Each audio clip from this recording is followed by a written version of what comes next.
Hello guys, আমরা এসেছি যশোরে দুই শহরে ব্যক্তির কাছে।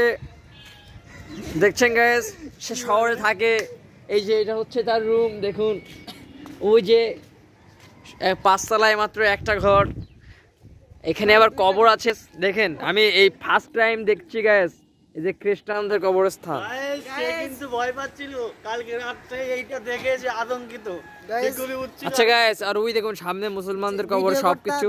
আর এটা খ্রিস্টান গ্রাম থেকে এসেছে, সে সব চলতে আসে। ওই গ্রামে ভাই তুইও থাকতিস ভাই, শিকড় ভুলে যাস না। আমি থাকতাম, কিন্তু মানুষ পরিবর্তনশীল। আমি শহরে এসে পরিবর্তন হয়েছে। এটা শিকড় ভুলে যাই ভাই। কেউ নেই। এই গেও কি রে ভাই? তোমাদের গ্রাম মদনপুর, তোমাদের গ্রামের নাম হতে পারে মদন, আমাদের গ্রাম কি ভালো? বৌড়ু না বহুড়া?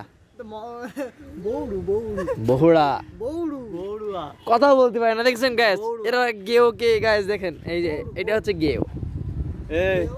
তুমি তো বললে গেও গ্রাম। গ্রাম যারা ওখানে স্থায়ীভাবে থাকছে। আচ্ছা গাইস, আমি গ্রাম থেকে এসেছি আর তারা শহর থেকে এসেছে হয়েছে। আচ্ছা নেন, আপনাকে ভিডিও করতে হবে না। যে গাইস, তারা হার মেনে নিয়েছে। দেখুন তার বাথরুম, শহরে বাথরুম কেমন হয় আপনারা অনেকে দেখে থাকবেন। এই দেখুন এখানে করে, এই দেখুন তার ঘর, একটা ছবি তুলে রাখলাম। ঘরটা যদিও সুন্দর আছে, কিন্তু বাইরে আসলে একা একা থাকা পাঁচতলায়।